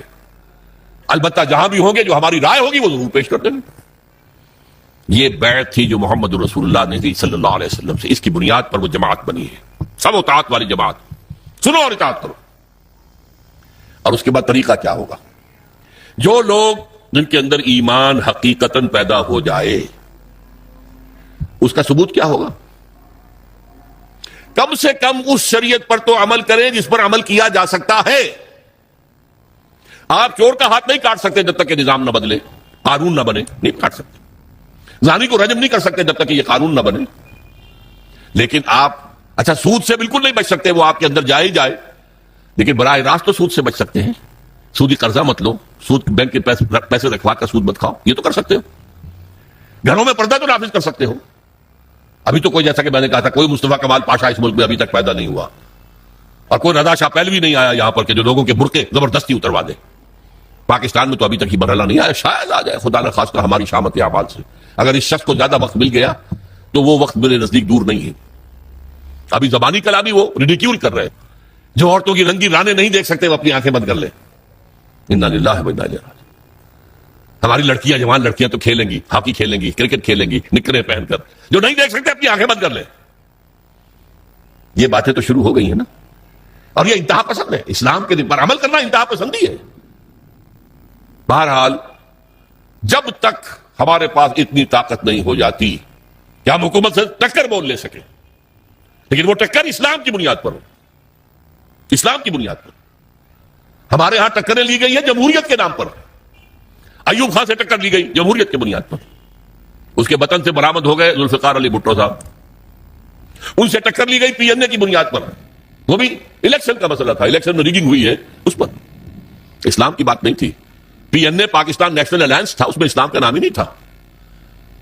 اور اسے بعد میں نظام مصطفیٰ تحریک کیا گیا تاکہ مسلمان قربانیاں دے گا تو وہ محمد کے نام پر دے گا صلی اللہ علیہ وسلم. اسی طرح آپ کو معلوم ہے کہ اب جو چل رہا ہے کاروان جمہوریت چل رہا ہے. خدا کے بندوں کاروان اسلام چلاؤ. جمہوریت تو اپنی اصل کے اعتبار سے کفر ہے. جمہوریت کا اصول کیا ہے؟ Popular sovereignty. عوام کے ہاتھ میں حاکمیت ہے, وہ جو چاہے قانون بنائیں. ان کے نمائندے جو ہیں وہ جو چاہیں گے قانون بنائیں گے. یہ تو کفر ہے, شرک ہے. اللہ اور اس کے رسول کے قوانین کے اندر اندر جمہوریت ہو سکتی ہے. Absolute democracy based on the principle of popular sovereignty is kufr, is shirk. بہرحال اسلام کے نام پر پھر تحریک چلے گی. یہ چیز حرام ہے, بند کرو. یہ بینک بند کرو, نہیں تو ہمارے ہم گھیراؤ کریں گے, نہیں چلنے دیں گے ہم. مارو ہمیں, ہمارے سینوں کے اوپر گولیاں چلاؤ. شہادت ہے مطلوب مقصود مومن نہ مال غنیمت نہ کشور کشائی. اگر ہمارے پاس اتنی طاقت ہو, اگر 2-4 لاکھ افراد ایسے ہو جائیں جو نمبر 1 اپنے وجود پر اور اپنے گھر میں اسلام نافذ کرتے ہیں, اپنی معاشرت اور اپنی معیشت اس میں کوئی حرام شے باقی نہ رہتی. نمبر 2 کسی ایک شخص سے بیعت کریں اور اس کے ساتھی بن جائیں. We are with you. آپ جو حکم دیں گے بشرطے کہ شریعت کے دائرے سے خلاف نہ ہو, مانیں گے. مشورہ ضرور دیں گے, جہاں بھی ہوں گے مشورہ دیں گے, اپنی رائے ظاہر کر دیں گے. لیکن یہ اس جمہوریت کے طریقے سے نہیں ہوتا جو اس پر اقبال نے پھپتی چنی تھی, جست کی تھی کہ جمہوریت ایک طرز حکومت ہے کہ جس میں بندوں کو گنا کرتے, تولا نہیں کرتے. گنتی ہو گئی 10 ادھر ہے, 11 ادھر ہے, 11 کی بات صحیح, 10 کی بات غلط. کیا پتا ان 10 کے اندر بڑے بڑے علماء, بڑے فضلاء موجود ہوں, بڑے جینیس لوگ موجود ہوں, اور وہ ہوں 11 گوار. یہ 11 ہے, فیصلہ ہوگا کاؤنٹنگ آف ووٹس. اس کاؤنٹنگ آف ووٹ سے نہیں, جماعت بنے گی لیکن اس پر اللہ اور اس کے رسول کے احکام, جماعتی سطح پر بھی, اور ریاست بنے گی تو اللہ اور اس کے رسول کے احکام اس کے اوپر حاوی ہوں گے. اس جد و جہد کے لیے اب تنظیم اسلامی کام کر رہی ہے. اس کے لیے ہم نے ہدف کیا بنایا ہے, یہاں کہیں آپ لکھا دیکھ رہے ہیں, تنظیم اسلامی کا پیغام نظام خلافت کا قیام. وہ خلافت علی منہاج النبوہ جو حضور صلی اللہ علیہ وسلم کے بعد 30 برس تک کامل شکل میں رہی دنیا کے اندر, اور حضور کی پیشن گوئیاں موجود ہیں کہ دوبارہ دنیا میں آئے گی. وہ خلافت دوبارہ آئے گی, اور اب جب آئے گی گلوبل ہوگی. بڑا مقابلہ زبردست پیش آنے والا ہے. دنیا کو ہے پھر مار کے روح و بدن پیش. تہذیب نے پھر اپنے درندوں کو ابھارا. اللہ کو پامردی مومن پہ بھروسہ, ابلیس کو یورپ کی مشینوں کا سہارا. پامردی مومن, یقین والے مومن, وہ جب جد و جہد کریں گے تو نہ بش کچھ کر سکے گا, نہ شیرون کچھ کر سکے گا, نہ EU کچھ کر سکے گا. اللہ کی مدد ہمارے شامل حال ہوگی. ان ینصرکم اللہ فلا غالب لکم. اگر اللہ تمہاری مدد کرے گا کوئی تم پر غالب نہیں آ سکتا. وَإِن يَخْذُلْكُمْ, اگر اللہ تمہارے ساتھ چھوڑ دے فَمَنْ ذَا الَّذِي يَنصُرُكُم مِّن بَعْدِهِ, پھر کون مدد کر سکتا ہے تمہاری. لیکن اللہ کی مدد آئے گی تو اس طریقے سے اقامت دین کی جد و جہد کے ذریعے سے آئے گی, ورنہ نہیں آئے گی. لَسْتُ بَرَا شَيْءٍ حَتَّىٰ تُقِيمُوا الْقُرْآنَ وَمَا أُنزِلَ إِلَيْكُم مِّن رَّبِّكُم. تمہاری کوئی حیثیت ہی نہیں, دعائیں مانگتے ہو. سقوط ڈھاکہ کے وقت قنوت نازلہ کتنے دن تک مانگی گئی, فجر کے بعد ہاتھ اٹھا اٹھا کر, بعض لوگ رو رو کر. اللہ نے نہیں سنی. شکست, عظیم شکست کا کلنک کا ٹیکا ہمارے ماتھے پر لگ گیا, آج تک دھلا نہیں ہے وہ. بلکہ بات تو آگے بڑھتی نظر آ رہی ہے. میرا موضوع نہیں ہے اس وقت. پاکستان کے وجود کو لاحق خطرات و خدشات میرا کتابچہ ہے, میں نے تقریر کی تھی. یہ تو معلوم ہوتا ہے کہ جیسے یہ ریورسل شروع ہو چکا ہے. یہ جو کچھ بلوچستان میں ہو رہا ہے یہ کوئی انڈیجنس فینومینن نہیں ہے, یہ مقامی نہیں ہے. اس کی تاریں کہیں سے ہلائی جا رہی ہیں. حکومت نے بھی کہہ دیا یہ را کے, اور یہ ہندوستان کے جو ہیں بھارت کے کونسلیٹس جو بنے ہوئے ہیں, جلال آباد میں بھی ہیں اور قندھار میں بھی, کاہے کے لیے وہاں کیا کر رہا ہے. قندھار میں بیٹھ کر انہوں نے بلوچستان کے اندر انریسٹ پیدا کرنی کر رہے ہیں. ہوگا حکومت کہتی ہے 50 کروڑ کے ہتھیار آ گئے, پیسے کہاں سے آئے ان کے پاس, اس کا جواب بھی تو دو نا. بہرحال حالات بہت مخدوش ہیں میرے نزدیک. اب وقت بہت تنگ ہے, بہت کم ہے. لیکن یہ کہ اگر میں اور آپ لگ جائیں, کچھ پتہ نہیں, کبھی بھولی ہوئی منزل بھی یاد آتی ہے انسان کو. یاد آ جائے قوم کو یہ ملک کس لیے بنایا گیا تھا. یہ تو اللہ کے دین کا ایک نمونہ دنیا میں پیش کرنے کے لیے ہم نے حاصل کیا تھا. رو رو کے دعائیں مانگی تھی, گڑ گڑا کر. نبی صاحب نے آپ کو بتایا, میں 14 برس کی عمر میں حصار ڈسٹرکٹ مسلم اسٹوڈنٹس ایسوسی ایشن کا جنرل سیکرٹری تھا, ضلع کا. نعرے ہم لگاتے تھے, پاکستان کا مطلب کیا, لا الہ الا اللہ. عیدین میں, جمعوں میں, جمعۃ الوداع میں رو رو کر گڑ گڑا کر دعائیں کرتے ہیں, اللہ ہمیں انگریز اور ہندو کی دوہری غلامی سے نجات دے, ہم تیرے دین کا بول بالا کریں گے. اللہ نے کہا اچھا لو ملک. فننظر کیف تعملون، پھر ہم دیکھیں گے تم کرتے کیا کیا ہم نے، کہاں ہے وہ دین، کہاں ہے وہ اسلامی نظام، کہاں ہے وہ خلافت راشدہ کا نظام۔ تو گویا کہ مثبت اساس اس ملک کی جو ہے وہ ہم ڈھا چکے ہیں، ختم کر چکے ہیں۔ بہرحال اس صورتحال میں ہماری دعوت ہے، آپ اپنے فرض پہچانیے، لا الہ الا اللہ کا تقاضا کیا ہے، عبادت رب، ہمہ تن، ہمہ وقت، ہمہ وجوہ، ہمہ جہت، اللہ کی اطاعت، اللہ کے رسول کی اطاعت کے ذریعے۔ تکمیل کب ہوگی؟ جب پورا دین قائم ہو جائے گا، پھر ہماری اطاعت اور ہماری عبادت مکمل ہوگی۔ محمد رسول اللہ کا تقاضا کیا ہے؟ جیسے حضور نے دین کی دعوت دی اور دین کو قائم کیا، ہم بھی وہ جد و جہد کریں، اور یہ شہادت علی الناس کا بھی حق اس وقت ادا ہوگا جب وہ دنیا کے سامنے کسی ملک میں اسلام قائم کر کے دکھا سکے، آؤ دیکھو یہ اسلام ہے، یہ محمد رسول اللہ کی رحمت للعالمین کا مظہر یہ ہے، یہ نظام۔ لہذا یہ دونوں بازو آ کر اقامت دین پہ جڑ جاتے ہیں۔ اقامت دین کے لیے، جد و جہد کے لیے پہلے ایمان، یقین والا ضروری ہے۔ اس کا منبع اور سرچشمہ قرآن حکیم ہے۔ میں اپنی زندگی کے 45 سال اس میں بسر کر چکا ہوں، بلکہ 50 سال قرآن کا پڑھنا اور پڑھانا، سیکھنا اور سکھانا، تاکہ ایمان پیدا ہو دلوں کے اندر۔ جماعت قائم ہوئی ہے، اللہ کا فضل ہے، اللہ کا شکر ہے۔ میرے بہت سے ساتھی ہیں اب جو درس قرآن اسی طریقے سے دے سکتے ہیں جیسے میں دیتا ہوں اور دیتا رہا ہوں، بلکہ بعد مجھ سے بہتر درس دے سکتے ہیں۔ یہ دوسری بات ہے کہ ابھی وہ معروف نہیں لوگوں کے اندر، تو اگر کسی کہیں میرے درس کا اعلان ہو تو لوگ زیادہ آ جائیں گے، ہمارے نوجوان ساتھیوں کے درس کا اعلان ہو تو اتنے لوگ نہیں آئیں گے، یہ دوسری بات ہے، لیکن وہ کام ہو رہا ہے۔ تنظیم بھی قائم ہو چکی ہے، بیعت کی بنیاد پر قائم ہو چکی ہے۔ ہم نے سنت نبوی کو زندہ کیا، الحمدللہ ثم الحمدللہ، کہ بیعت کی بنیاد پر تنظیم ہے۔ وہ انگریزوں کے لائے ہوئے طریقوں پر ہم نے تنظیم اور جماعت نہیں بنائی ہے۔ اب وہ دعوت آگے کرنا، پھیلانا، آپ اس تنظیم میں شامل ہوں۔ آپ کو یہاں پر میرا خیال ہے کہ یہاں جو سٹال ہے اس میں بیعت فارم بھی مل جائے گا، اس میں اگر آپ کو واقعی ارادہ کر لیں تو بیعت فارم پر کر کے تنظیم میں شامل ہو جائیں گے۔ اگر آپ کو کوئی اشکالات ہیں تو ہمارے ساتھی ہیں، ہمارے دفاتر ہیں، وہاں پر جائیے، ان سے گفتگو کیجیے، ان سے آپ لٹریچر لیجیے، آڈیوز کے ویڈیوز لیجیے، دیکھیے، سوچیے، غور کیجیے، لیکن سیریسلی۔ اگر خدا نہ خواستہ ہم ناکام ہو گئے دنیا میں، تب بھی آخرت میں جو کامیاب ہوں گے، اللہ میں یہ کام کرتا رہا آخری دم تک، اللہ میں نے دنیا میں جائیداد نہیں بنائی، اللہ میں نے یہ کام کیا، میں نے تیری کتاب کو پھیلایا ہے، اور میں نے تیرے دین کو قائم کرنے کے لیے جماعت بنائی ہے، اور تیرے رسول کی سنت پر اس کا نظام بیعت کی بنیاد پر رکھا ہے۔ میں کم سے کم اللہ کے ہاں جا کر یہ تو کہہ سکوں گا نا، چاہے ہم قائم کر سکیں یا نہ کر سکیں، اور اگر کر دیں تو کیا کہنے، پاؤ 12 ہیں، پھر دنیا میں بھی اور آخرت میں، دونوں میں کامیابی ہے۔ ورنہ آخرت کی کامیابی تو کہیں نہیں گئی، دنیا میں اگر ہم نہیں کامیاب ہوتے اور اسلامی انقلاب نہیں آتا اور خدا نہ خواستہ یہ ملک بھی ختم ہو جاتا جس کے آثار اب بہت قوی ہیں، تو بہرحال ہم آخرت کا ثواب لیں گے اگر ہم اس کام کے اندر تن من دھن لگاتے رہے، جیسے قرآن میں کہا گیا ہے، قل ان صلاتی و نسکی و محیای و مماتی للہ رب العالمین، کہہ دو میری نماز، میری قربانی، میرا جینا، میرا مرنا سب اللہ کے لیے،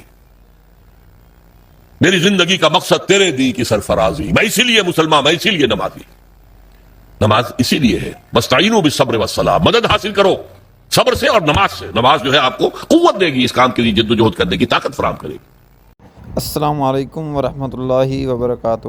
آپ دیکھ رہے ہیں ایمان و سکون۔ مزید اسلامک بیانات سننے کے لیے ہمارے اس چینل کو سبسکرائب کر دیں، شکریہ۔